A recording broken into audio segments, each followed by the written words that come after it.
Hello everybody, Mr. Akins here, and welcome to What's on the Comic Rack. In this video, I'm going to be participating in Comic Collector Geek's Friday Cover Challenge.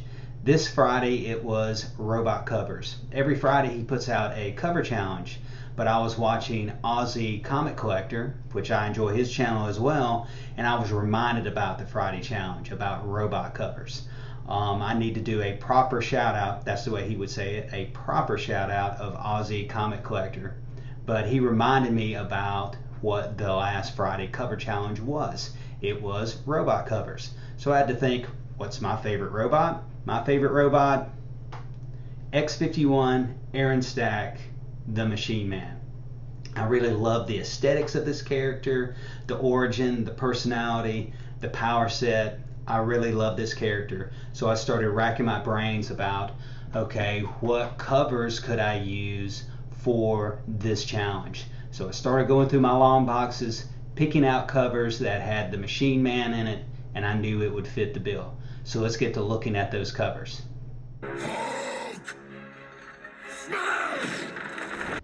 We're going to start our robot covers with the Incredible Hulk number 235. This is the first time I was ever introduced to the Machine Man. When summer would roll around, we would travel to the beach, and on the way to the beach there was a used bookstore. My mom would always stop there, get some books for summer reading, and they had comic books. But what they would do with the comic books is they would take a stapler and staple them right here, and I can feel where the staples were right here. This comic book is certainly not a 9.8 candidate. This comic book looks horrible. Once I started going through trying to find my Machine Man comics, I looked at this one and I said, I've got to upgrade this comic. It looks horrible. But it was the comic I bought back then. I think he was selling those for maybe a quarter, maybe 10 cents, something like that.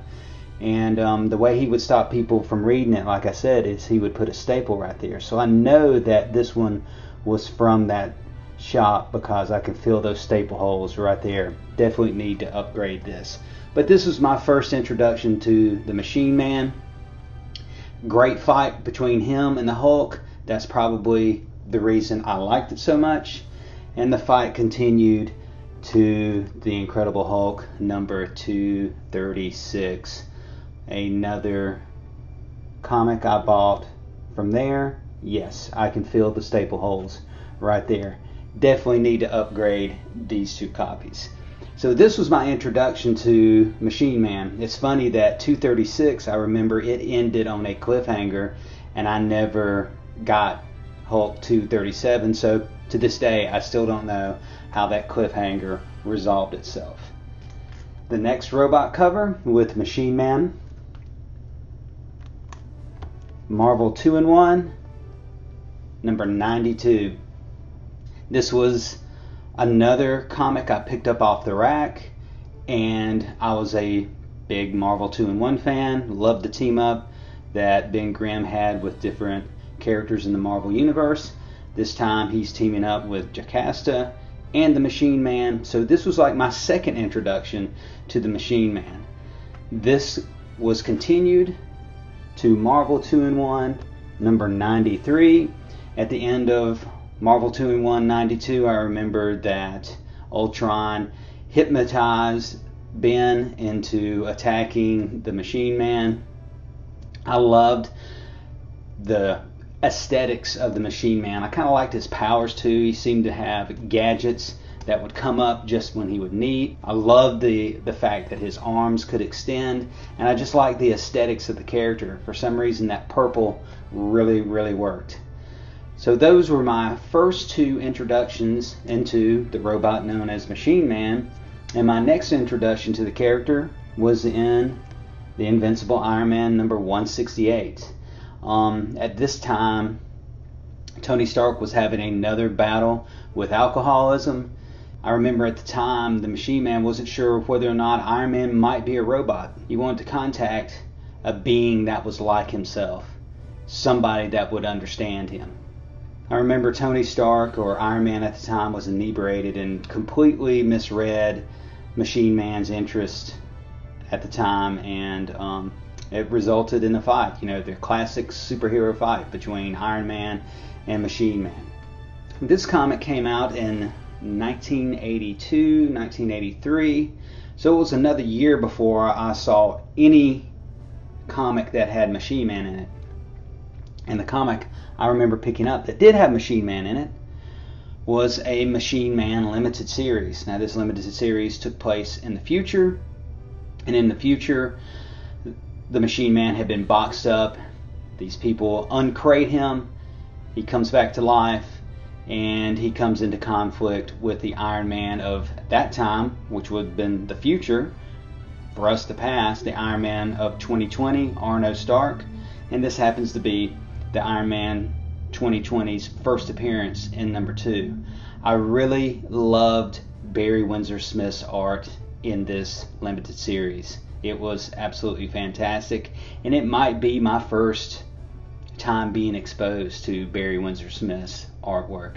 So this came out about, I think, in around 1984, and I don't really recall any other Machine Man appearances in any other comics. I don't really remember picking up any of his own series. I really didn't see much of the character till much later on. Remember, he appeared in the Hulk, started appearing in the Avengers. Still loved the character, but I loved the character so much I finally decided to go ahead, find it on eBay, and get his very first appearance. And his very first appearance happened to be in a 2001 A Space Odyssey comic. Now, this comic actually takes place outside the normal Earth 616 continuity, but somehow they kind of retconned it to where it did take place. What is my appeal for the Machine Man? Why did I pick Machine Man? Well, as soon as I saw that we had to do robot covers, I'm like, hey, I like Machine Man. I love the aesthetics of the character. Always liked that. Always liked his power set. Always coming up with gadgets that would get him out of things. There's a scene when he was fighting the Hulk. He has his arm in his hand. He's beating the Hulk with his arm. I mean, that's cool. Always loved the aspect of, is this a sentient creature? Kind of rolled also into my love of Data on Star Trek The Next Generation. Kind of the same appeal as Data I have for this character right here, the Machine. And there are my robotic covers for my Robotic Covers Challenge. I'm going to put a link to Comic Collector Geek's channel in the description below. I'm also going to put a link to Aussie Comic Collector's video in the description below. If you like this video, please hit the like button and subscribe, and we'll see you next time around the comic rack.